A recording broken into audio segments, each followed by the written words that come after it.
My name is Damian Ferentz. I'm the moderator for today's or this morning's panel. And so here's what we're going to do. We're going to go in the order that is listed. So Father Steve Macias will kick us off, and then John Paul Hale, and then Craig Martel, and then myself, and then hopefully we have time for questions. This is my first time moderating, and I want to do it right. So what I'm going to do is I'm going to set a timer for 20 minutes. And it'll go off softly as the journey sound, which is really nice. It's a revelation, and if you don't cut out like a minute after there, then I'll cut you out. So that, but we've already made that agreement, and it should be okay. So, Father, do you want to lead us off? Then you may stand or sit wherever you go, if you want to present it. Well, good morning. Welcome everyone this morning to our first morning session this Saturday morning. The topic I'm going is rehashing an area that all of us probably are familiar with, the Catholicism of Flannery O'Connor. But today, instead of repeating everything that we've already studied about her, I'm going to approach it from an angle that is particularly Londonian or relevant to our culture here. Now, when comparing Flannery O'Connor to her European contemporaries, there are a number of names that we can think of that match her style, her subject matter, even her religiosity of this century or previous centuries. It would make sense to compare her with. But here at a conference in London, amongst Fordham Catholic University, with an Anglican speaker, Anglican priest, there's only one name that makes sense for me to speak on, and that is Charles Williams. Now, Charles Williams is the oddest inkling. He was the gentleman who was alongside Tolkien and Lewis at Oxford. But unlike Tolkien, who focused on Middle-earth and the earthly battle, or Narnian's Lewis's Narnia that focused on the heavenly battle, our friend Charles Williams focused on the descent below. His literature was not heavenly, but hellish. And so for that, we have a comparison of Flannery and Charles Williams. So both Flannery O'Connor and Charles Williams share a deep affinity for the figure of the freak. Again, another reason why it's appropriate for me to speak this morning. Both in their fiction and among their literary followers, freaks abound. Each in their own way stands as a Catholic voice in a predominantly Protestant culture. That is, Williams as the intellectual heir of John Henry Newman, that is, St. John Henry Newman, Cardinal Newman of the Tractarian English Catholicism, passed down his theological legacy through the Oxford School, Keble, the Tractarians, and recipient like Charles Williams. So he is a Catholic in the Protestant tradition inside the Church of England. But then in the O'Connor school, in Flannery O'Connor, she is a Roman Catholic, surrounded as she would be as the 1% Catholic population of Georgia, amongst the do-it-yourself, individualistic Protestantism that existed in her period. So we have one who is a Catholic amongst a Protestant nation inside of a Protestant church. We have another one who is a Catholic amongst a Protestant state and a Protestant culture. And you can see it showing up in their literature. So it's very appropriate to have a conference called Flannery Abroad in London, where we compare London's greatest Gothic and Georgia's greatest Gothic, or as we'll use today, grotesque. Now, they approach the world from different angles, opposite angles, one on the opposite side of the Atlantic, but also from different genders and different social worlds. O'Connor was a woman of the rural American South. Williams grew up here, a city boy in London, so poor that he was not able to pay to finish his own university degree and had to work his way up as an author with Oxford University Press as a copywriter. But even though they are different, their fictions centered around the transformative power of the grotesque. That is, grotesque defined as what is repulsive, what is ugly, and most importantly, what is distorted, is what we understand grotesque to be. Now, we've heard this word over and over and over again. It's a common trope used in describing Flannery O'Connor. But here, today, we're going to use their untraditional stories of redemption and focus on the fact that they do not resolve passively. One of the problems with reading religious texts like Flannery O'Connor is to see Flannery as an authoritarian narrator who forces her morality on top of her characters. But what we'll see in comparing these two is that there are perspectives of the characters themselves that guide the narrative, and that there is a careful tension or dialogue between the authority of Flannery or the authority of Williams and the grotesque character's own internal struggle and perspectives, giving the characters who receive grace a bit of agency, and they're not forced into Flannery or Williams' call of grace, a type of God-in-the-box type of transformation. They choose, in their grotesque state, to experience grace. Now, today, there's a few things I'd like to do in the short time we have. First, I want to define what unites their ideas, and that is medieval spirituality. We're going to get to a definition for that. Secondly, I'm going to show and draw out a Christological, that is from Christ, basis for understanding the grotesque, its suffering, and how Christ understands ugly suffering being transformative. So straight from the cross, we'll go through that. Third, we're going to explore William's descent into hell, which I have right here. Wonderful book with wonderful covers. If you haven't read it, it's important to read. And then his doctrine of co-inherence. You might have heard of co-inherence in the writings of C.S. Lewis. This is the doctrine of substitution of pain. So some of you know the story of Joy, C.S. Lewis's wife, who was diagnosed with late-stage bone cancer that spread throughout her breast and her body. Very painful. The doctrine of co-inherence, as we'll discover and talk about, is the idea that C.S. Lewis believed he could bring the pain of his wife out from her onto himself. A substitution, co-inherence. So we'll go through that. And then finally, we're going to reread the story of Hazel Motes through these ideas, particularly what does the doctrine of co-inherence, what does Williams give us as a type of timeline or structure to reread Flannery's work, kind of like how we would apply different types of filters, whether it was a Marxist filter or a feminist filter. We're going to put a medievalist filter on top of Flannery O'Connor's Wise Blood, using particularly the Arthurian legend that Charles Williams loves to bring out. So first, let us define medievalism. Now, for a full definition, we have Father Damien's book right here. He goes through page by page the Aristotelian categories, what makes medieval.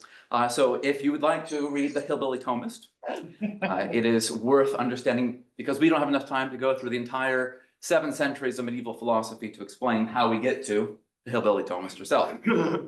Suffice to say, she called herself a 13th century Catholic, and she believed in a version of Catholicism that was dominated by the thinking of St. Thomas Aquinas, or who she called Saint T. The medieval mind primarily saw this world, and the definition that we need to have in our mind is sacramental. The presence of God being infused into every little bit of matter. Think of the cathedrals. This is how we see the medieval worldview in action, where the Holy Eucharist is consecrated, that is, the body and blood, the soul and divinity, was meant to be a microcosm of what was happening in every bit of the rest of creation. Just as Christ came in and was transmuted through the body and blood, so was he done through their beautiful buildings, through their beautiful music, through the light of the very stained glass. The cathedral was a picture of a little bit of heaven transforming the nature of earth, of creation, of matter. The medieval Catholic sitting in his cathedral believed that he was surrounded by an army of interceding saints that heard their prayers and came down and was involved in their daily life. That they were surrounded by interceding angels that helped them in their days. That this world was permeated by the divine into the ordinary. That the supernatural was so tied to the nature that it could not be separated. Therefore, for the medieval, the Christian life was not an escape from the world, but a participation in the divine world here and now. This is the type of worldview that shapes Williams and O'Connor. Can I participate in the divine now? For Aquinas, grace does not destroy or bypass this natural world. Even the bespoiled, ugly, broken, discarded pieces, the freakish parts of this world, are elevated. Everything is transformed. Even the broken and wounded and the grotesque is infused with grace in a way that it participates in the divine. Now, important to this idea is Julian of Norwich and her mystical view in the revelations of divine love. This particular word, love, is going to be important for us because it's central to understanding Hazel Mote. It's important for us to understand Charles Williams and his character, Peter Stanhope. But the definition of love given to us has to be seen through this Christological lens that the mystic Julian, who was an anchorite, female monk in Norwich, not too far from here. Again, another important English figure. In Revelation of the Divine Love, which is considered to be a great work not just of English Catholicism, but of all Catholicism, she writes of the wounds that she asks for from the Lord. She prays for the Lord to wound her. She says this, "Moved by this, I conceived a great longing, praying our Lord God that he would grant me 3 wounds in my lifetime. That is to say, the wound of contrition, the wound of compassion, and the wound of an earnest longing for God." So her definition, this medieval mystic definition of love, is combined with the idea of wounding, which makes sense to us because the wounds in his hands, the wounds in his side, the wounds in his crown of thorns. In Julian's mystical view, woundedness is not a defect, which is how we typically think. A birth defect is a wound in the womb. Disfigurement, losing a finger, an eye. These ideas of woundedness see us as separate from the divine, outside of divine protection. But in the medieval worldview, woundedness is not a deficit, but the very means exact by which divine love takes hold of us and moves us along our spiritual journey. God uses woundedness to move us on the path of salvation. This is, of course, the main premise of the Divine Comedy, where Dante presents the human soul along a pilgrimage, visiting first the wounded through sin and suffering in hell, and moves up through the ascent from hell to purgatory, pilgrimage through suffering, an ascent of purification, where the woundedness is being built or pushed away through purgation. And then, of course, his epic vision of redemption, the top of the ascent from Dante being heaven, a vision of paradise. Now, that's a very simplified version of medieval history, but I'm sure you all have heard all these things before. So just an idea that this is the definition that we're working through. So moving to the second point, if we have a definition of what medievalism, and that this is shared by Williams, shared by O'Connor, how did they work it into their vision of Christ? Because as we read O'Connor, it doesn't feel like a very Christian book. In fact, speakers I've heard today say, who is the Christ figure? And nobody quite fits as a sinless Christ. You can see Christ-like actions in these people, but none of them are really Christ. And it becomes a problem for us to put these genres together. Yet, if we change our definition of grotesque, or allow a medieval definition of Christ to prevail on our reading, it changes. The man who is in pilgrimage in Dante is not alone. St. Anselm of Canterbury, another local English saint, right? St. Anselm of Canterbury, in Cur Deus Homo, Why God Became Man, explains that this help of the flesh moving in this divine pilgrimage comes from above. The Quicumque Vult, or the Athanasian Creed, describes that Jesus himself, when he becomes incarnate, is not by the conversion of the Godhead into flesh, but by taking manhood into God. That Jesus's manhood is participating in the divine. It's not a lowering, but a rising up of human identity. To say it another way, for our Protestant friends, it's sanctifying. For our Eastern friends, it's theosis. For our other friends, it's a type of deification of this material world. The incarnation, or God became man, and the atonement, which is famous in Anselm's work of the substitution of one for another as the payment of sin, show that salvation itself was not an escape from the grotesque or the disordered, but rather a working through of the violence of sin, suffering, and death. Now, the figures of grotesque literature are not much different from those in Christ's own ministry. There's a wonderful figure here that makes sense of Christ's ministry. If you take his actions through the Gospels, our Lord walks through. He claims the power and authority of the divine, and he puts together a new man. He heals one person's eyes. He gives another person back their ability to speak. He gives one person their ears. He gives one person back their ability to walk. He cures one person's skin. Step by step, Jesus takes the grotesque deformity of human nature and puts them back together until after the cross, he puts the whole body back together. Do you see that? It's like a Mr. Potato Head of Jesus there. He goes and finds little pieces, puts it back together, and at the end, it is together. This grotesque is part of making it whole. But in between the death and the resurrection, an often overlooked theology is that of the harrowing. And that's where William's descent into hell is important. The harrowing of hell is what we say in the creed is he descended into hell. The day we celebrate called Holy Saturday, where Christ goes to liberate the souls in hell. Medieval art and theology often depict Christ breaking open the gates of hell, grasping Adam and Eve by the wrists and pulling them up to freedom. Now, this cosmic act shows that no realm, no matter how dark or how grotesque, no gate, no power of sin lies beyond the reach of divine mercy.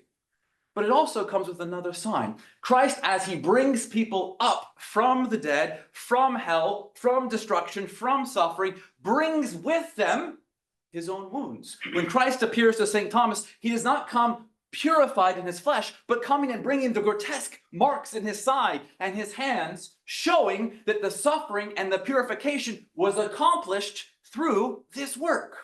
The stigmata are our participation in the divinization of humankind. The stigmata are the man-made things that go to heaven. The stigmata picture a Christological basis for the grotesque.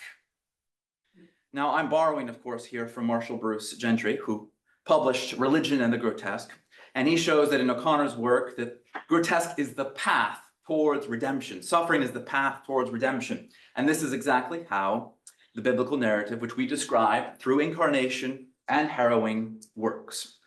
I run a grammar school. In my next school, I want to name, Church of the Harrowing of Hell. That would be a great one. No,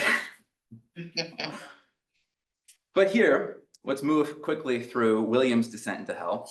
This is the name of William's novel, Descent into Hell, where the divine love that inspires the harrowing of hell translates into human relationships. The medievals often use sexual or erotic love to metaphorically describe the human soul's intense desire for love. For example, Catherine of Siena spoke of her mystical marriage with Christ, and the courtly love of the medieval troubadours continued with suffering and devotion that work together to inflame true and elevated forms of love. Now, in this medieval tradition, we have the legends of Arthur. The Arthurian traditions, like the story of Lancelot and Guinevere. Its intensity, its secrecy, its suffering epitomizes this medieval idea where pain and love are inseparable. Right? Their love purifies them and ennobles them precisely because it demands both sacrifice and restraint. Now, Charles William draws on this tradition, but transforms it through his doctrine, as I described, of co-inherence, or based on this mystical tradition in the readings of St. Paul's words in Galatians 6, bear ye one another's burdens, and so fulfill the law of Christ. This is what Lewis was attempting to do with his wife. Bear her burdens, bear her pain. And so Williams practiced this in his daily life, and he gives it to his characters. For Williams, true love is not simply the endurance of longing, but the active bearing of another's burden, a mystical solidarity where lovers are not bound by possession, but by a selfless gift. He recasts the suffering of Lancelot and Guinevere into a redemptive pattern, where love fulfilled through sacrifice mirrors even the divine coherence of the Trinity itself, where love fulfills sacrifice. Now, this was a practical tool for Williams, who believed he can carry the pain of those who broke their legs or were sick. In Descent to Hell, Williams connects the past and the present through this idea. He has a play and some characters in the play who are connected to the reign of Queen Mary, and a martyr who dies in this particular period, is celebrated in this particular town. His suffering is brought to the present through a present character named the ancestor's name is Dombey. The current character's name is Lester Furnivall. And here, the living presence of what happens now is connected to the deaths that happened back then. And the death that happened hundreds of years ago is brought to the present reality or the present fortune of the people there. So as to say, your fears could be overcome, your power is present here because what somebody did hundreds of years ago. And this idea of substitution and salvation across time is connected to their Anglo-Catholic view of the Eucharist. Christ, who was crucified at Calvary, brings his love now present to us in his ever-present sacrifice. Now, this idea is connected and bears the idea of substitution in a way that the grotesque memory, a martyrdom long ago, can be brought to bring pleasure, joy, peace, grace to the present. The solidarity of human culture, peoples from before and now, work together. There's a knitted together society, according to Williams, that is not just the people individual, but the people now and yesterday, the saints of tomorrow. All of them are bound together by this doctrine of co-adherence. And so if we read Wise Blood this way, if we read Flannery O'Connor's Wise Blood through the lens of medievalism, through Arthurian legend, and this doctrine of coherence, Hazel Motes comes through differently. For example, we can read him as a quixotic knight. That he is somebody who comes on a wonderful quest. Think of him searching for the Holy Grail, except his grail is his church identity. See, for us to read this in a slightly different way, Hazel Motes is driven by a sense of mission, but not yet revealed his true object of faith. His creation of the church without Christ is a dark parody of what Williams would describe as a medieval grail quest, a search not for the holy, but for the truth, for purpose, for connection. Now, where the Grail Knights sought union with God through purity and sacrifice, here Hazel Motes is looking through it at the exact opposite. You know, this foil perspective that in prostitutes and false prophets and false churches, he can find the opposite grail. Now, this is, of course, how Flannery tells the story backwards. In chapter 3 of Wise Blood, Flannery writes this: "Sweet Jesus Christ crucified," Hazel said, "I want to tell you people something. Maybe you think you're not clean because you don't believe. Well, you are clean. Let me tell you that. Every one of you people are clean, and let me tell you why I think it's because of, let me tell you why. If you think it's because of Jesus Christ crucified, you're wrong. I don't say he wasn't crucified, but I say it wasn't for you. Listen here, I'm a preacher myself, and I preach the truth." Now, he presents himself as an alternative sacrifice of a new history, of a new person, a new grail. And to bring this all back to a close, I want to ask one question and end with a final illustration. Anyone here know what you call the little spots that grow on potatoes are? Little spots that grow on potatoes. What are those called? Eyes. Eyes, yeah. And of course, eyes are a key and important image in the story of Wise Blood. At the end, he does this whole edible thing where he gouges out his eyes. But what we have to say about the lime in the eyes is connected to what happens at the very beginning of the story when his grail quest begins. He runs into the store or the marketplace in the street. There's a man out there set up a little pyramid altar with potato peelers. And the potato peelers make the potato white, right? This is the idea. And he wants that whiteness. He wants that purity. He peels that purity. There's lots of discussion on price and economy and all these things. But the idea is peel the skin, reveal the white, reveal what is true underneath the potato. This is, of course, what the medieval wants to do. Peel the exterior, sanctify, deify. Hazel Motes' idea of coherence is fitted with O'Connor and Williams. The idea here, the medieval purification begins in their quest. And we're invited to join that as we study Charles Williams and O'Connor together. Thank you.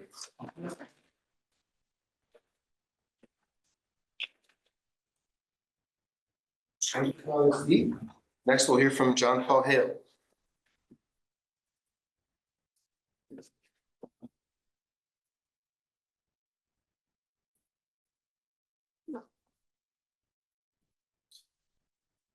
Morning, everyone. Morning. Thanks for being here and talking about literature at 8:30 in the morning. Flannery O'Connor loved birds. like to start off my talks with really shocking facts. Her masterful essay on raising chickens and peacocks, first published in 1961 in Holiday Magazine as Living with a Peacock, and later collected in Mystery and Manners under the title King of the Birds, details at length her love for birds of all kinds, not just the peacock. The museum at Andalusia dedicated to O'Connor regularly highlights this fact. Shelley Lynn Snipes noted in her piece All the Birds that O'Connor raised chickens, turkeys, geese, pheasants, quail, and mallard ducks, while Deanna Sorrells and Flannery O'Connor and peacocks argues that peacocks appear at moments of significant characterization in O'Connor's short stories, highlighting, for instance, how Hulga in Good Country People is as sensitive about her artificial leg as a peacock with his tail. But what is perhaps O'Connor's most notable use of avian imagery depicts not a peacock, but a dove. The water stain in the shape of a dove which descends upon Asbury Fox with a purifying terror, the Holy Ghost emblazoned in ice instead of fire at the end of the enduring chill, which I'm just going to assume everyone here is familiar with. This is your spoiler alert / gentle encouragement to go read that story if you haven't. Welcome, fellow Flannery O'Connor interloper, but go read it because it's great. The enduring chill displays, according to many of its recent academic readers, an unparalleled example of O'Connor's sacramental imagination.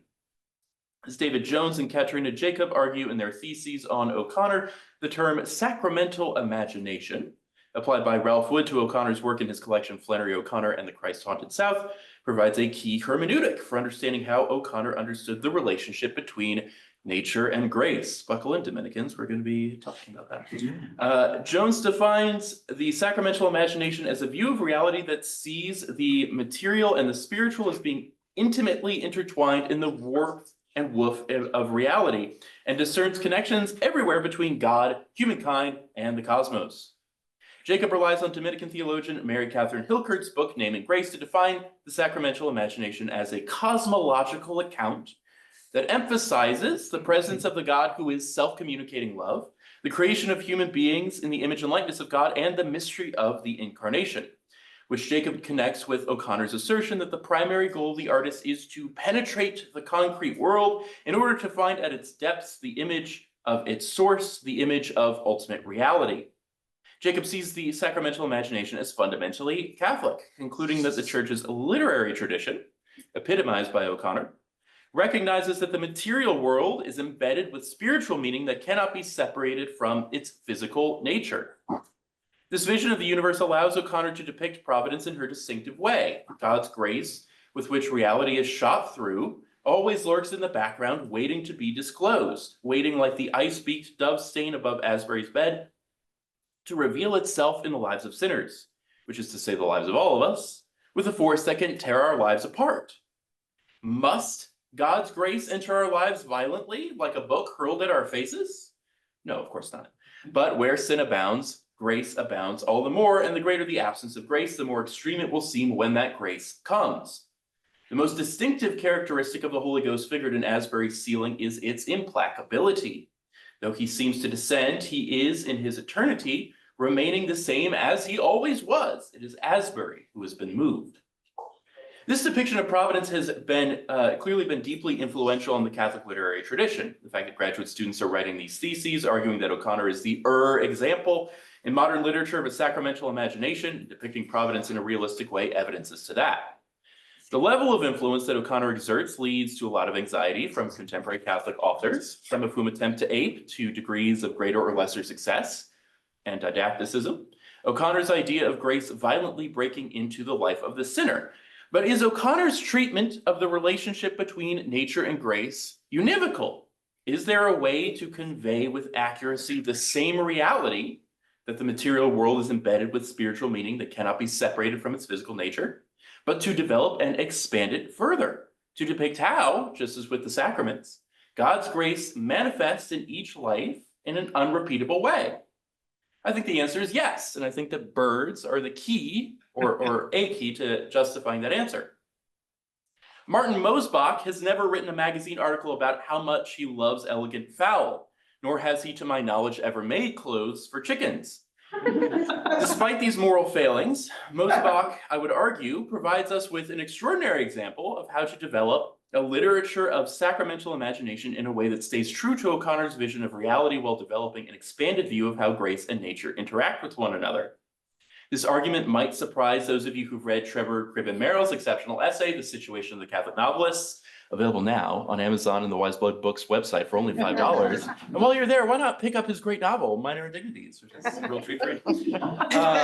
Merrill spends a significant portion of his early argument dividing Catholic novelists into types, depending on how explicitly their sacramental imagination and the Catholic vision of the universe play into their stories.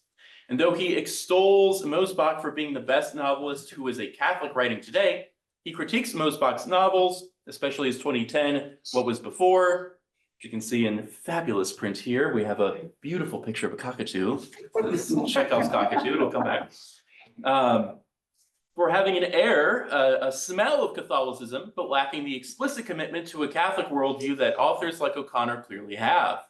One could probably discern from O'Connor's stories that she was a hillbilly Thomist, but no one's going to be founding any Mosbach-inspired bluegrass bands called the Frankfurter Thomists anytime soon, if their only experience with him are his novels.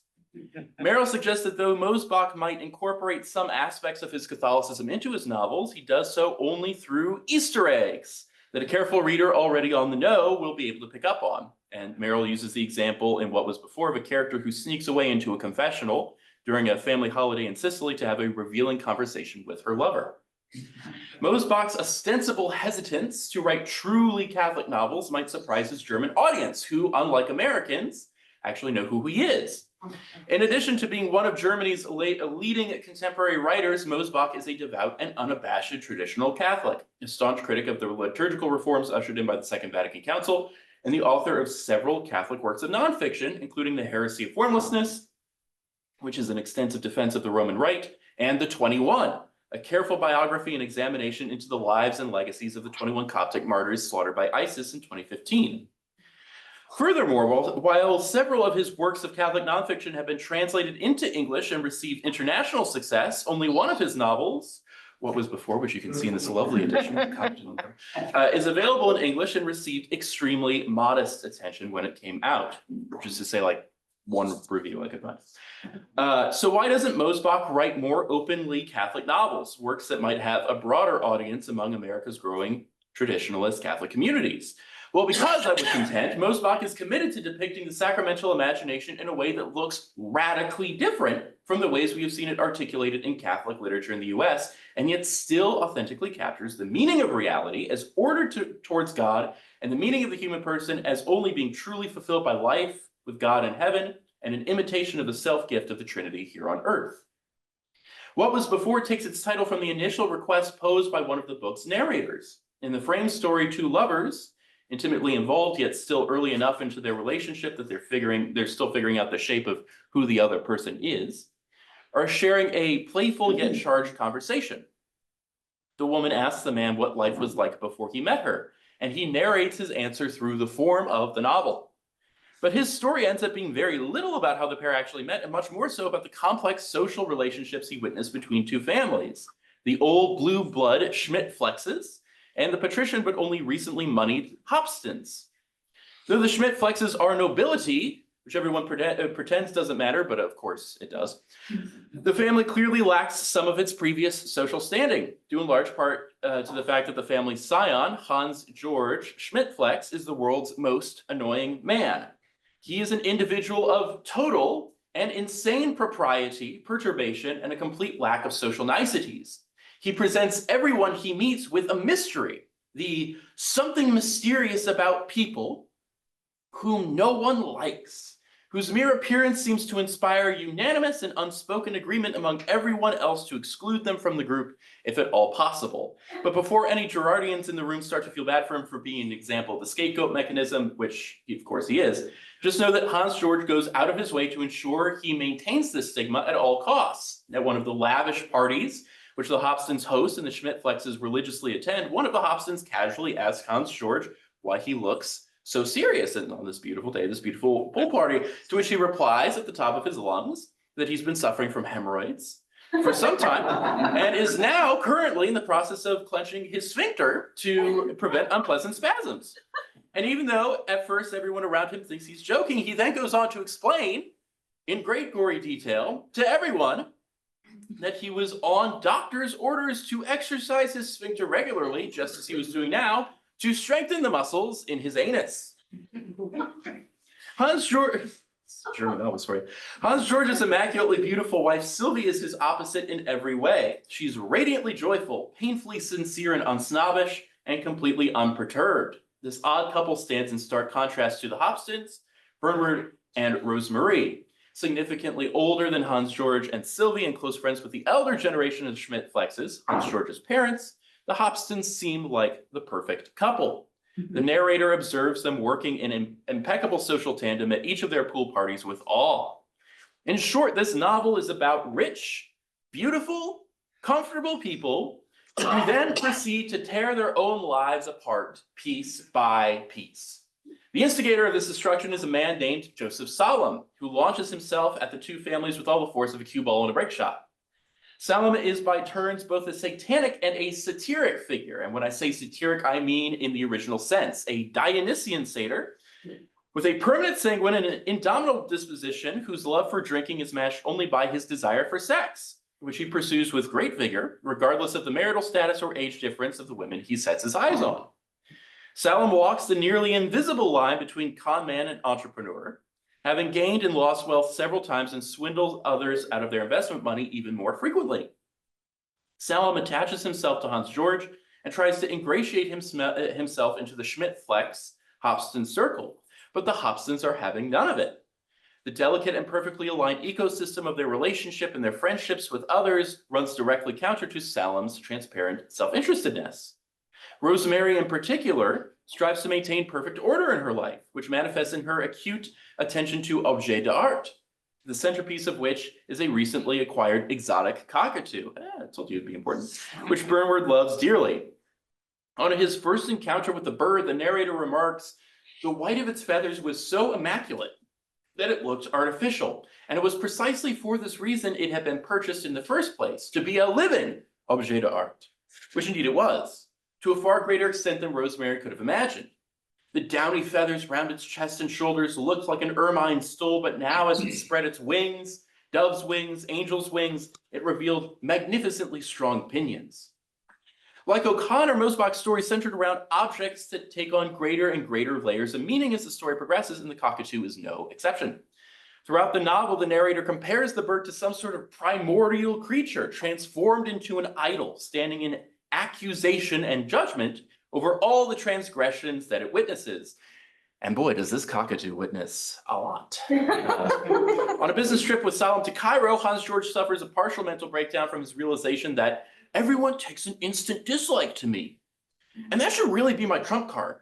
I am fundamentally exempt from any obligation to come across as genial and not to spoil the pleasant atmosphere because it's completely impossible for me not to. The young Schmidt-Flex, which, by the way, this is the monologue I have whenever I go into an academic event, just going to be completely antisocial. The young Schmidt-Flex decides to test this theory by rejecting Salem's advice and going out onto his own into the Egyptian nightlife. He becomes enthralled with a young woman on the street, far younger than him, probably underage, and almost certainly a prostitute, and follows her deeper and deeper into Cairo's most dangerous neighborhood, where Hans George is jumped by the girl's pimps. But suddenly, inexplicably, Salem arrives, rescues Hans George, and returns him to his hotel unscathed. The pride Salem feels at this experience spurs him to fulfill his ultimate challenge, to seduce Rosemary Hobston. Despite, or perhaps because of her loathing for Salem, she gives in, and the cockatoo witnesses their whole affair. Later, it will also witness Salem's attempted and failed seduction of Rosemary's detestable interior decorator, an action that spurs Rosemary to try and ruin Salem by writing a blackmail note to Hans George posing as Salem that threatens to reveal his attempted sexual tryst with a minor in Cairo, which leads Hans George, paradoxically, to a state of inner peace. He fires Salem and misses a movie with Sylvie, so Sylvie goes to the movie with Bernward, which eventually ends to them starting an affair, and around and around and around and around this goes. The fruits of evil born out ultimately into the dissolution and divorce of two marriages. Where then is the sacramental imagination in all of this?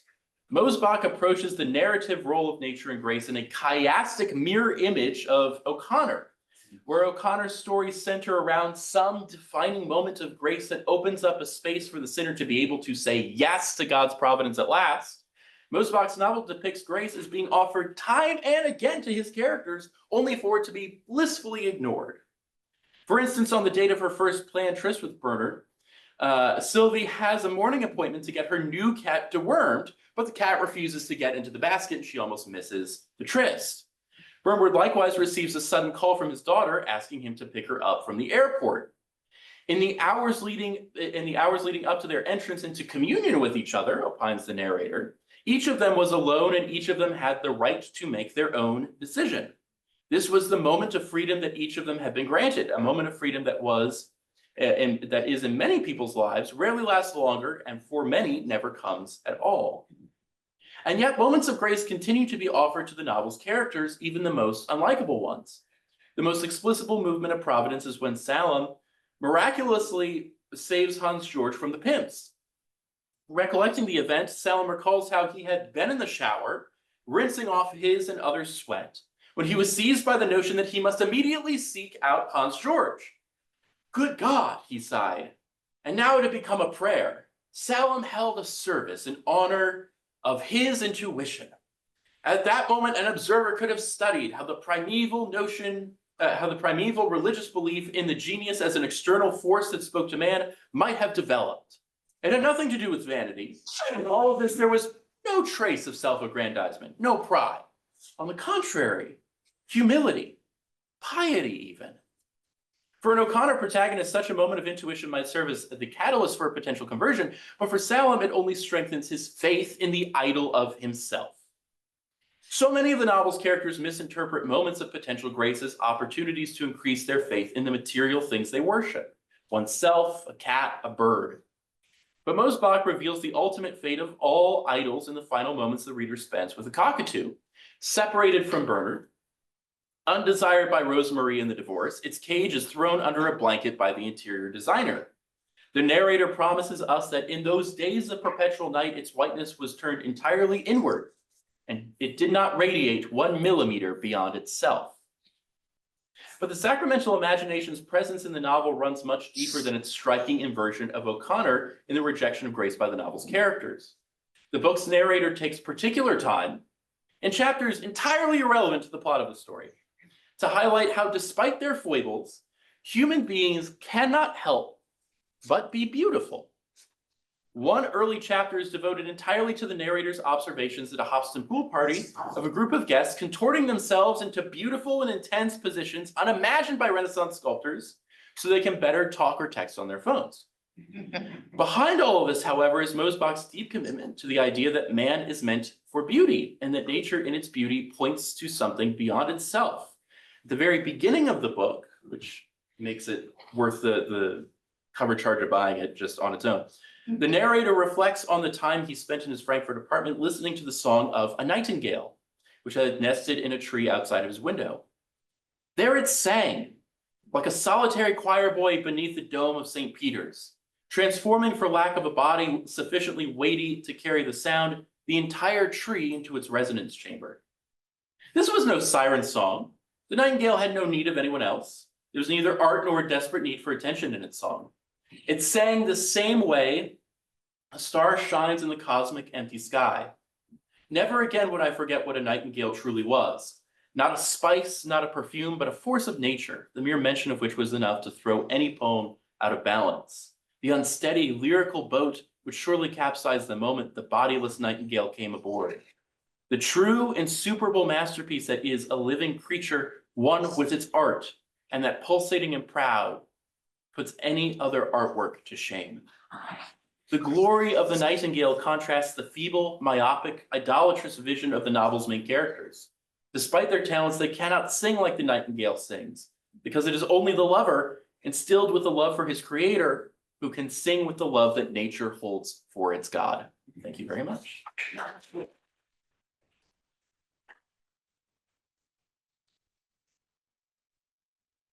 Thank you very much, Paul. Now we'll hear from Craig. So good morning, everyone. It's a distinct pleasure to be here. If you've read my bio, I'm a 76-year-old businessman, so it is simply a pleasure to be. And I started re-engaging with Flannery O'Connor in the fall of 2019, She marked me as one of her own. Freaks abound, okay? She took the top ½ inch of my index finger, so I can no longer compete in traffic as well as others. I wanted to call out a few people before I get started, and I want to do that by referring to Jordan Kofer, who many of you may know, published a book called The Bible, I think, according to Flannery O'Connor. And in his acknowledgement, he has a phrase that I love, and I want to repurpose it and kind of direct it outward. He says, along the way, and this is publishing his book, I've received much more help and encouragement than I deserve from a large number of Flannery O'Connor scholars, the most kind-hearted and encouraging academic community out there. Fellow Flannery O'Connor scholars did more than offer me direction. They took me seriously, took my ideas seriously, and treated me like a professional as they encouragingly fanned the flame of my enthusiasm for Flannery O'Connor. So that's the first kudos. The second one is to my wife, who's known in Flannery world as G. Patty. So I've got an audience participation document that I want to send around, okay? If you get the Flannery O'Connor review, this is in there. I think it's in the 2021 version, okay? It also adorns the inside, the inside flap of the front cover and the back cover of Bruce Gentry's last book, I think The Better to See With. So I'm going to pass it around if you want to glance at it, okay? This is Joseph Bonici's copy. So Joseph has to walk out of this room with this. Okay, so take a peek at it at the risk of missing my content. And I joke with my wife, Jean Patty, that God bless it, I do all the work with Flannery O'Connor and you get published. Okay. So I also want to shout out to all of those scholars who supported our journey, which you're going to hear about in just a minute. There were some 50 or so who participated in Zoom sessions over the course of the last 6 years. I also want to shout out to my June of 2023 fellows who were at the Institute in Milledgeville for the month of June. So there are 10 of them, 10 of us here from the Institute, including our two hosts, Bob Donahue and Bruce Gentry. And then I think there are also 10 of my O'Connor guest scholars here in the audience, not this audience, but the larger audience. So with that, I want to toggle over to the PowerPoint. If you could drive it, that would be awesome. Give me a chance to nervously walk back and forth. 100%. The title is The Seeds, Roots, and Fruits of Flannery O'Connor's Embrace Carmelite Spirituality. Okay. Next slide. And so at the top, you'll see around under the blue box, you'll see all of the sessions we did on this Osher journey, starting in fall of 2019. About the same time, Bishop Eyre anointed Flannery O'Connor as one of his pivotal players, so he played a role in this. Okay, we did 11 sessions over the course of those 5 years, something like 55 individual sessions, each of them graced with a Flannery O'Connor scholar. The Osher window was perfect for covering one of her short stories. Okay, where you see the red circles, those are pivotal events in my Flannery O'Connor journal. The Summer Institute, and in September of 2024, the celebration in Milledgeville of, I think it was called Looking Ahead, Looking Back. Okay, where some of you who were in the audience may have seen a part of this. I had more time, so this is kind of a fast track version through this. So I list all of the other events that supported this. In the course of this journey, I made 1, 2, 3, 4, 5, 6 trips to Milledgeville, which are now the phrase coined is milgramages. Okay. Did a presentation in 2011, went back to visit the library, had lunch with Bruce Gentry and his wife Alice, and my wife, reviewed there the movie of Comforts of Home. This was a thank you. Bruce has been my key docent in introducing me into the Flannery world. The Summer Institute went back in September, and then we were there for the unveiling of the art. Next slide, please. Okay, so all of these O'Connor guest scholars, a number of them were priests. I think the term last night was believers and apostates. I've been unabashedly Catholic in terms of my positioning. I always joke that if I ran into a contentious theological point, I could get some assistance from Flannery O'Connor. But we used a number of priests. Father Damien was one of our guests, Father Mark Bosco. And one of my key suppliers and participants was Bill Monroe, who was kind enough to invite Father Patrick Samway, who came to talk to us about Flannery O'Connor and her publisher. And then recently, in the course of this project, I'm working with two Carmelite friars, Father Kevin Culligan, who is an elderly Carmelite friar in Milwaukee, who has been a Carmelite in excess of 50 years. These Carmelite friars spend 2 hours a day in contemplative prayer. So you do the math, 50 times 365 times 2, okay, as opposed to the seculars who spend 30 minutes a day at best, okay? So anyway, so priest launched, guide, and spoke to us throughout this journey. And of course, Flannery had many priest friends and several priest characters. Next slide. So the genesis for this really started back when I attended the Institute, okay? I made the top of it is an excerpt from an email where I introduced myself as an outlier amongst the fellows, academically, literarily, demographically, and theologically. But in a very real sense, the Osher project that you saw before kept me sane through pandemic. And so in some sense, Flannery O'Connor saved my life, okay?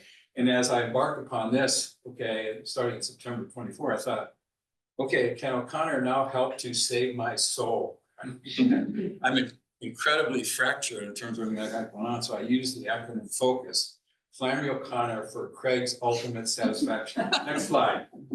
Okay, so it's time here, so I was in formation in the Carmelite and Discalced journey, and one of my fellow formation colleagues kind of took me to task for wasting time on Flannery O'Connor as opposed to reading Carmelite saints. Okay, so I sat back and soberly wrote a defense of that.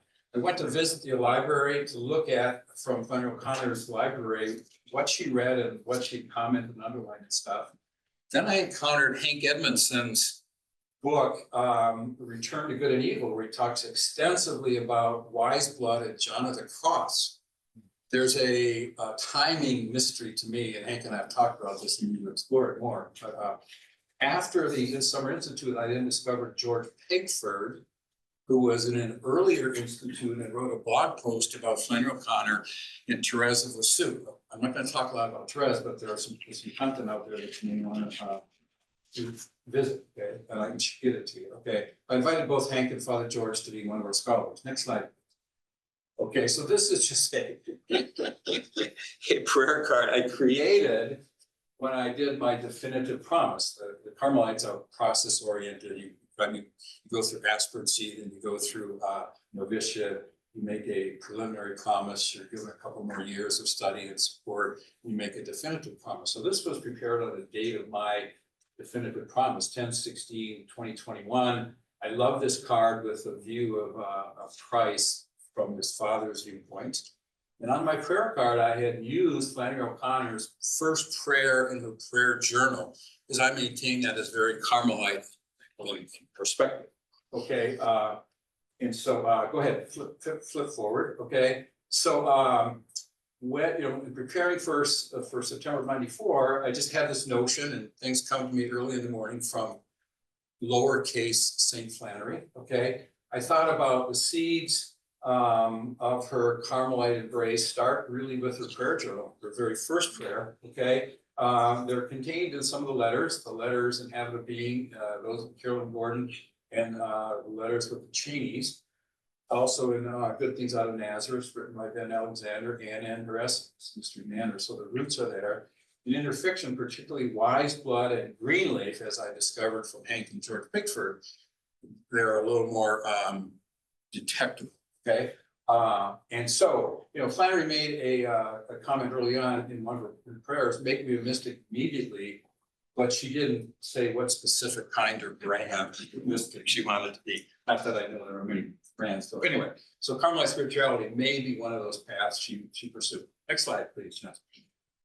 So the genesis of this really came near the end of the Institute. A number of us attended kind of a walkthrough that Father Young, the pastor at the time, did at the church and talked about Flannery O'Connor. And as we were departing, he said, pay particular attention to the impact of Flannery O'Connor's prayer life on her fiction, and I couldn't let that thought go. So that was in 2023. It came back to me in summer of 2024 as I prepared for September.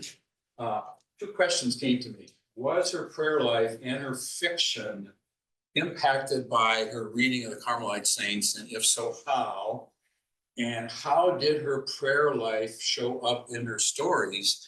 And maybe a third question is, are her stories in fact prayers that she released to the world? Okay, next slide. And so, not gonna spend a lot of time on this, but this is, I found this at the Summer Institute. This is a layout over time of which stories she was writing when. And below the red line are all the short stories that end up in her second version of short story, The Rises Must Converge. So just to kind of anchor, when she was writing these stories, right, in 56, starts right here, right? So last year's overlap. Next slide. And so tracing the Carmelite resources, the books that she had read using habit of, what's it called? The book in the upper left-hand corner, the listing of her inventory of books. Okay, so I discovered 7 books that she had read by Carmelite saints, okay? 1, 3, 5, 6, 7. And Father George Pickford said, well, you also need to look at mysticism, which is really where she started by Evelyn Underhill. And he also pointed out number 4, 3 Mystics by Father Bruno, a Carmelite writer. And then when I was reading Jessica Hooton's Why Do the Heathen Rage, there's an obscure reference to this one, number 8, Medieval Mystics of England, written by, edited by their Coleridge, okay? In particular, the writings in that book of Walter Hilton. Okay, so you might want to check that out. Next slide, please.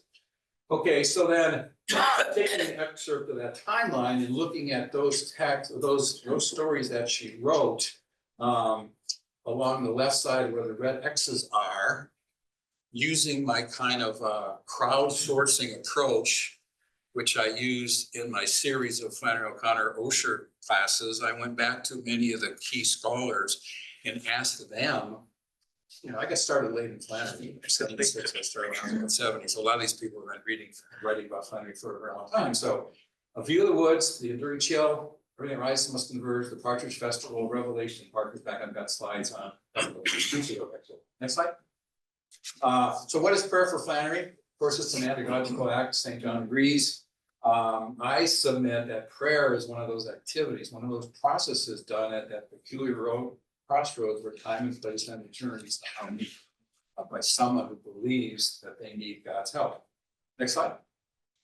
So I was looking for those facets of Flannery O'Connor's prayer life that might align with a Carmelite discipline. Okay, daily mass, liturgy of the hours. We know that she did those. Rosary, I did discover in Milledgeville in September a reference to in Dear Flannery about that, and we know that the Klein family prayed the Rosary. Okay, wasn't sure about mental prayer and contemplation, and certainly not Eucharistic adoration. But number 4 is kind of the focus. So, question I asked was, did her life become more Carmelite?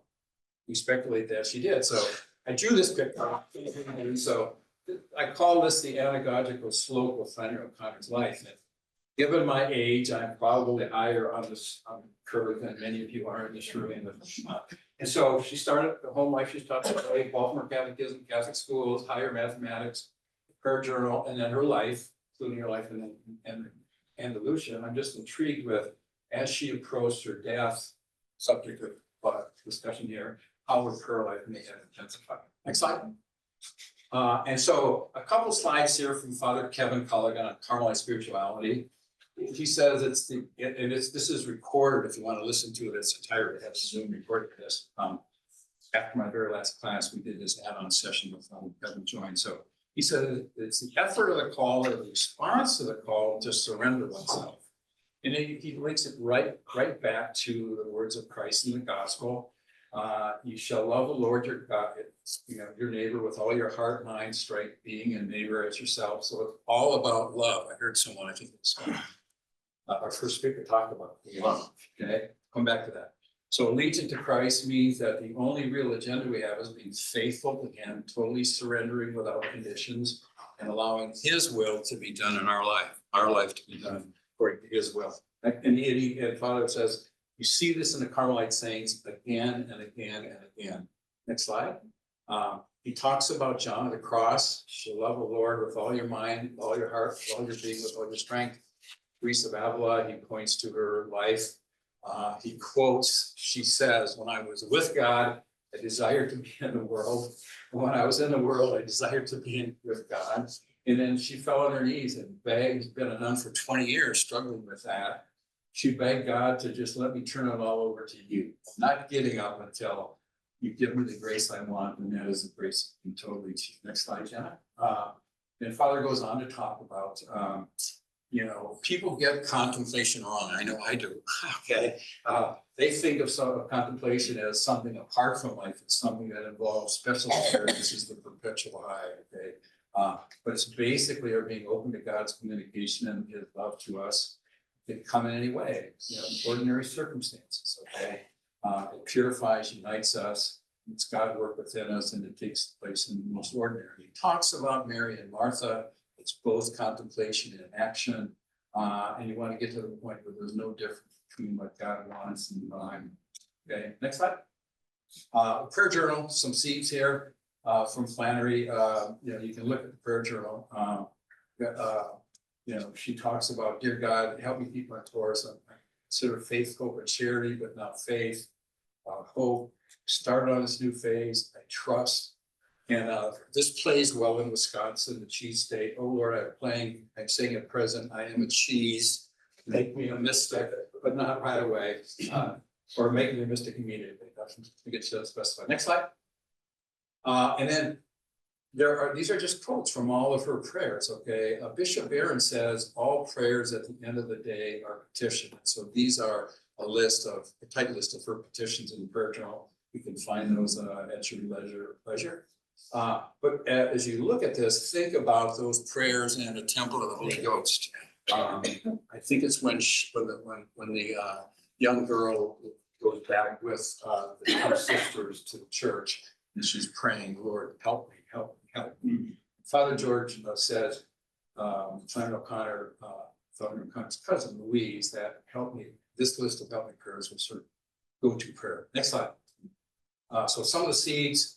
This has come up a number of times, this most intense reaction of Flannery to the death of her mother, which is really where her prayer life may have started. She says, but even above grief, wonder. I think you could also say that even above grief, mystery. Okay. Next slide. So the roots, just some examples of some of the roots. In a letter to William Sessions, she mentions three mystics. Okay. To George Spivey, Evelyn Underhill learned what she did from him apparently. Another quote from one of the letters: a good look at John of the Cross makes them all look sick. And then a reference again to Eyre, July 59.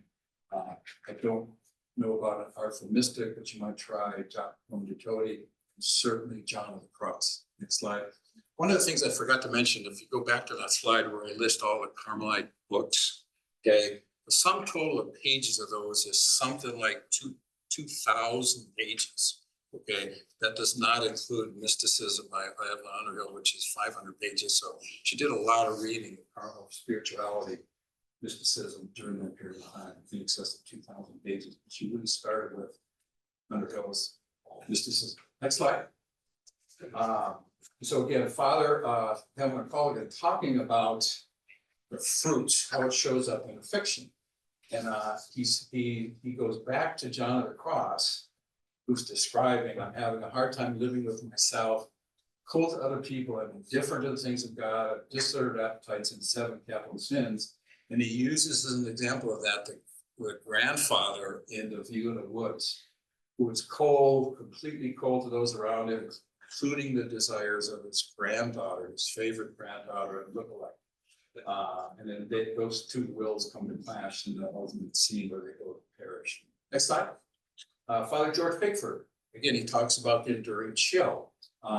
Did Connor ever lie back in her bed, experience such vision. Okay, 2 minutes, I'll get there. Letters indicate that, you know, she's, despite the fact that she says she's not a mystic, kind of like when she said she's not a poet, okay?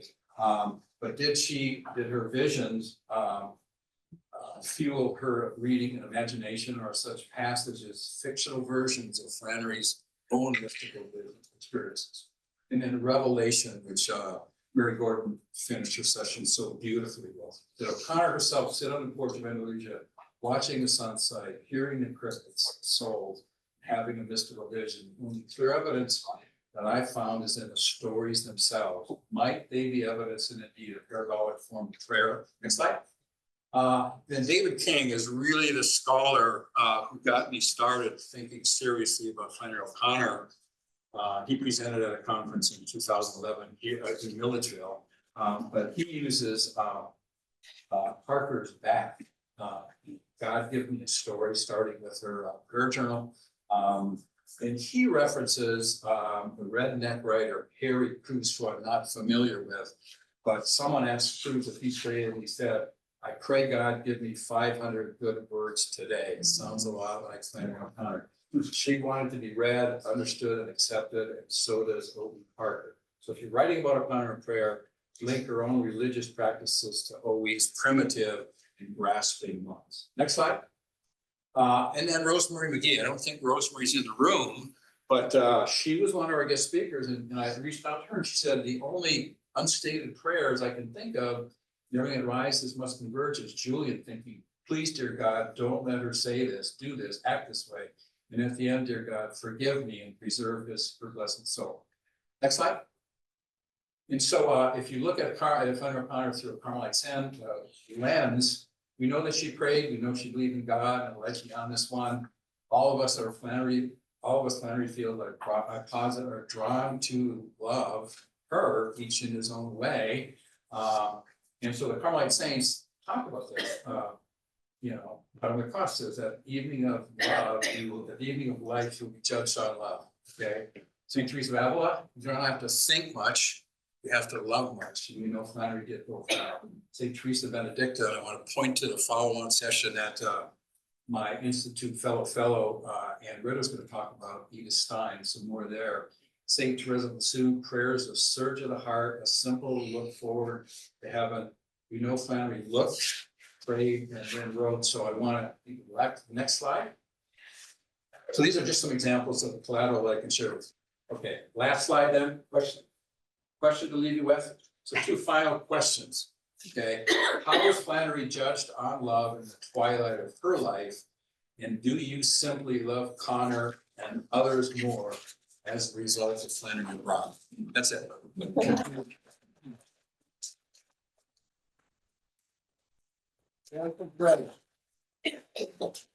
All right, we got exactly 20 minutes and then we'll fit the time here. So.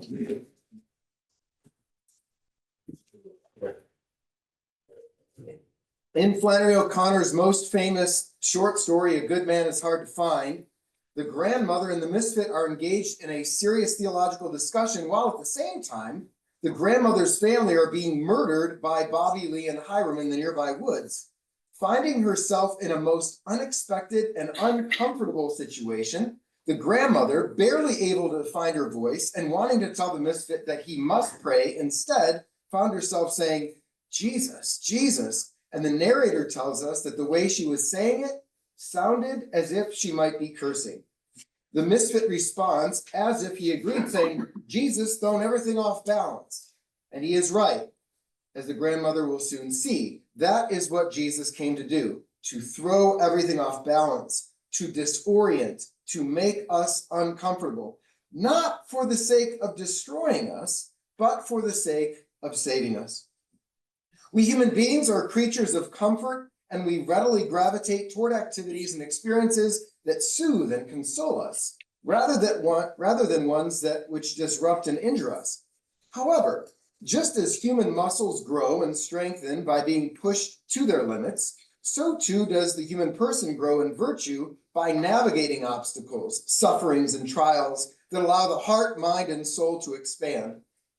As painful as her experience was, it was only when the grandmother was pushed to her limit that her head cleared for an instant, allowing her to reach out to the misfit in an act of selfless love. In this paper, I argue that reading the fiction of Flannery O'Connor and traveling abroad offer us the same kind of transforming experiences that allow for true human flourishing. This paper will consist of three main sections. In the first section, I will offer an overview of the Paschal Mystery, which is at the heart of Catholic Christian faith, and will help us understand how and why O'Connor's fiction and traveling abroad have the power to transform us. In the second section, I will show, using a variety of examples from her fiction, how and why O'Connor's stories work on us, bringing us from blindness to sight, from deafness to hearing, and ultimately from death to life. And in the third section, I will show how traveling abroad has the capacity to bring about real human flourishing when done in the light of the Paschal Mystery. And at the end of the third section, I will show how the title of O'Connor's second novel serves as the perfect summation of the content of this paper. Paschal Mystery. If you walk into any Catholic church anywhere in the world, from Milledgeville to London, somewhere in the sanctuary, you will see a cross with the figure of Christ crucified upon it, a cross clearly visible to the assembled people. Whether you are a Catholic or an atheist, most of us are not shocked by a crucifix, as it is a common image both in churches and museums, yet we often neglect to appreciate the strangeness and the horror of the crucifix, as it is a depiction of arguably the worst form of capital punishment in human history. The Romans perfected the art of crucifixion to bring about a maximum amount of pain and suffering in their victims, resulting in our English word excruciating, which literally means from the cross. Yet, for Catholic Christians, the image of Jesus Christ, Son of God, King of the Jews, pinned to the cross, is ultimately not a sign of death, despair, and darkness, but a sign of life, hope, and light. How can this be? The Catechism of the Catholic Church states, quote, "The Paschal mystery of Christ's cross and resurrection stands at the center of the good news that the apostles and the church following them are to proclaim to the world," unquote. Catholics believe that Jesus Christ is God, the second person of the Trinity, who was born of the Virgin, like us in all things but sin. He lived, he loved, he suffered, he died, and then rose from the dead, never to die again. That is the Paschal mystery. Some may say, yes, it's a wonderful metaphor or image for the cycle of death to life. All the major religions have something like it. But for the Catholic, and therefore for Flannery O'Connor, the Paschal mystery is no mere metaphor, just as the Eucharist is no mere symbol. The stakes are much higher. According to O'Connor, either Jesus is God or he is not. Either Jesus rose from the dead or he did not. Either Jesus is who he says he is, the way, the truth, and the life, or he is not. Recall the words of the misfit. He's thrown everything off balance. If he did what he said, then it's nothing for you to do but throw away everything and follow him. And if he didn't, then it's nothing for you to do but enjoy the few minutes of life you got left the best way you can, by killing somebody or burning down his house or by doing some other meanness to him. O'Connor believed that Jesus was who he said he was and did what the church says he did, suffered, died, rose from the dead, and that he did throw everything off balance, which is how he brought about our salvation by his complete gift of self on the cross on Good Friday, which led to his resurrection from the dead on Easter Sunday. O'Connor believed that Jesus continues to throw everything off balance, and that if you want to save your life, you must lose it in his Paschal mystery. If you want to inherit eternal life, you must first drown in the river of baptism. If you want to occupy your true place in this world and in the world to come, you must first become a displaced person. Here is evidence of O'Connor's desire to enter into Christ's Paschal mystery from the first entry of her prayer journal. I'll give you the truncated version since Craig already showed it in the slide, and we've heard it many times. If you don't know it, read the first page. But in sum, I do not know you, God, because I am in the way. Please help me push myself aside. For Flannery O'Connor, and for the Catholic in general, the desire to push oneself aside is not to reject our human nature as bad, but to accept our human nature as good, yet wounded by sin. It is to recognize our need for redemption, our need for healing, our need for grace, our need to be made whole. And that is God's work. We cooperate with it. We participate in it. Participating in Christ's Paschal mystery is painful. O'Connor knows it, as she writes in her prayer journal. I am afraid of pain, and I suppose this is what we have to get grace. Similarly, in a letter to Cecil Dawkins, she explains, all human nature vigorously resists grace because grace changes us. And to Betty Hester, she notes, this notion that grace is healing omits the fact that before it heals, it cuts with the sword Christ said he came to bring. Yet, as painful as this process may be, O'Connor believes it is the only way to real human flourishing. Quote, all our lives are consumed in possessing struggle, but only when the struggle is cherished and directed to a final consummation outside of this life is it of any value, unquote. It is also worth noting that although O'Connor believes that baptism is the formal way one first participates in God's salvific action by dying to self and sin and rising up to the life of grace, it is not a one-time thing.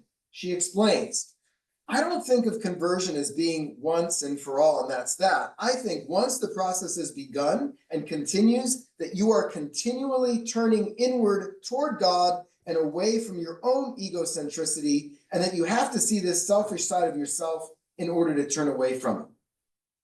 O'Connor's fiction. Back in March of this year, as part of her centennial celebration, I was honored to visit and speak in two churches where Flannery O'Connor worshiped regularly. St. Mary Parish in Iowa City and Sacred Heart Parish in Milledgeville. In my introductory remarks about O'Connor, I told those gathered that I thought there were three ways that you would know you were understanding the fiction of Flannery O'Connor. First, you laugh. Second, you realize that the fallen character you can't stand is you. Third, you come to a deeper appreciation of God's grace in your life and are filled with more hope than you had before you started reading her story.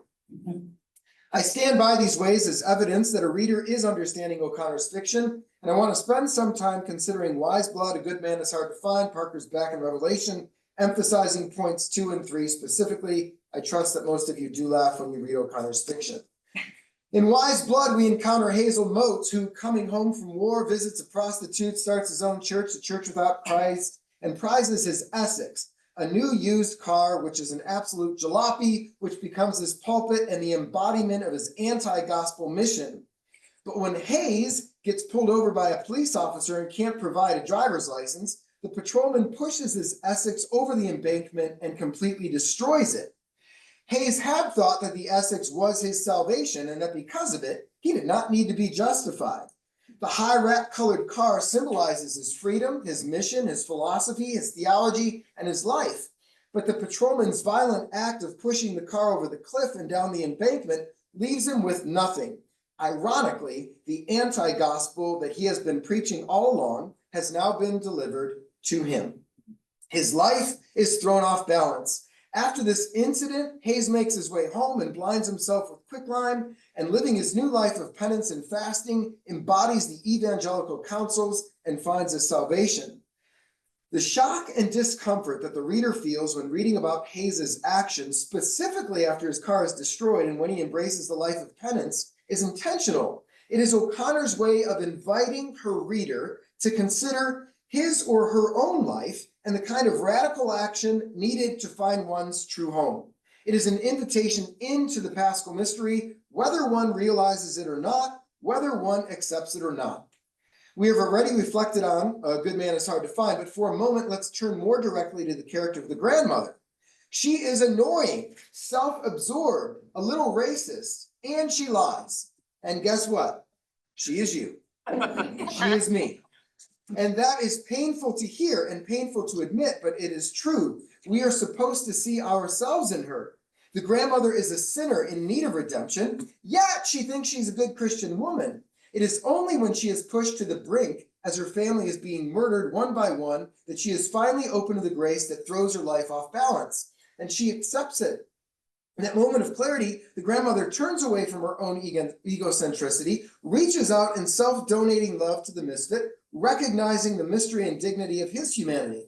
Of course, the misfit puts 3 rounds into her chest and ends her life, but the ending isn't sad, for the grandmother has been saved. She's united to the mystery of her life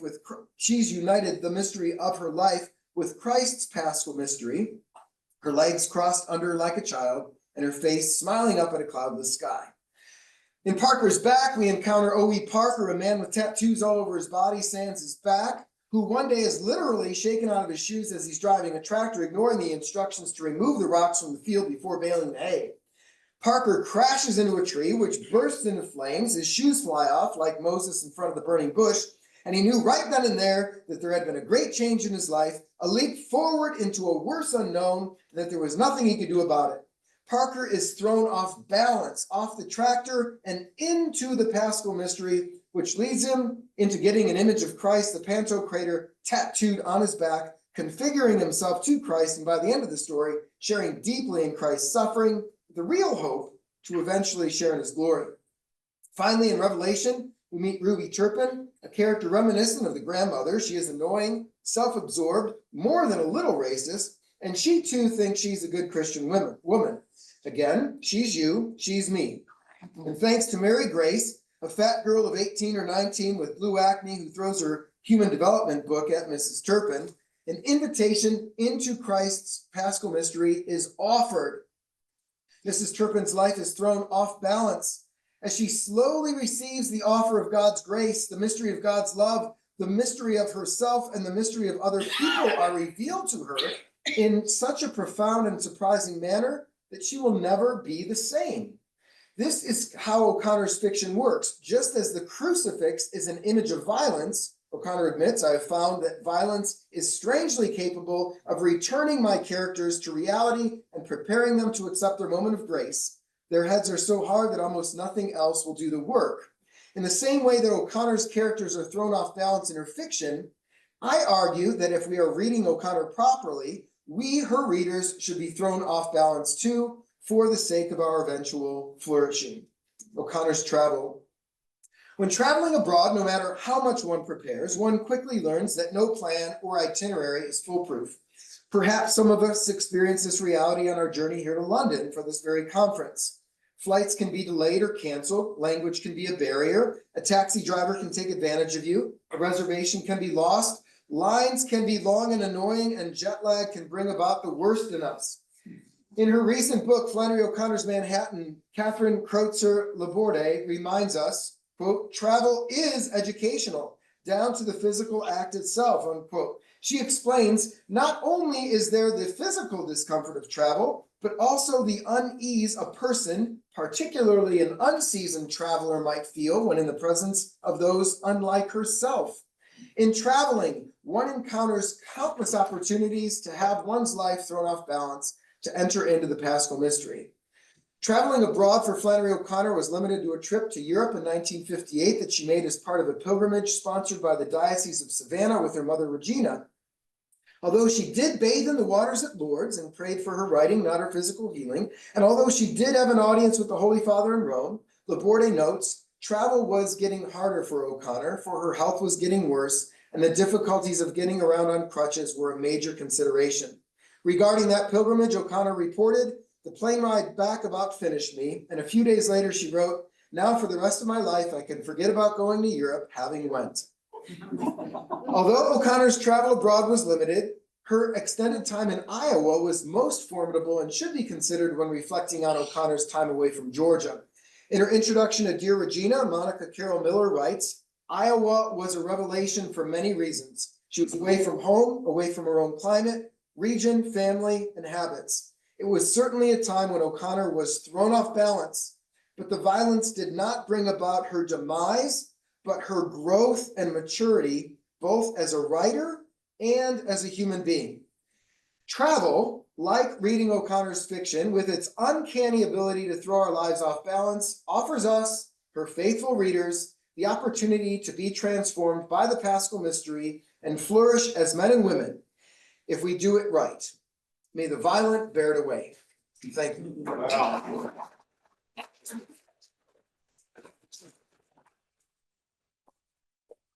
Okay, we have 4 minutes for questions.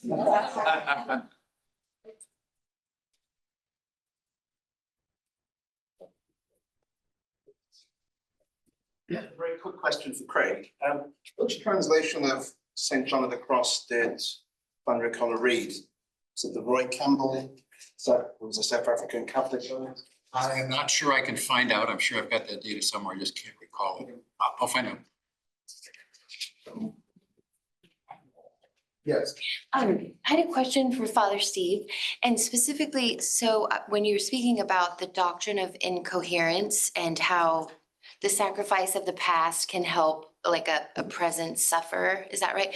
I was curious if he spoke about the relationship with generational sin and if these sort of, counter each other out or work together somehow. I don't know. Yeah, well, there's a general Catholic idea in this as well, that what we do day to day has an impact beyond just ourselves. There's no secret sin. And the Inklings really embrace this idea that going home and being kind to your children or to your neighbor had an impact not just on them directly, but that could produce the grace that 300 years from now, it brings somebody through a tragedy. But it also could work the other direction, like you're saying with generational sin, that our sin are dangerous, not just because they imperil our own soul, but then they take away that future grace. So Williams and Lewis wanted to flatten the timeline, as to say the communion of saints is not stretched out over years. It exists once, just like the sacrifice of Calvary.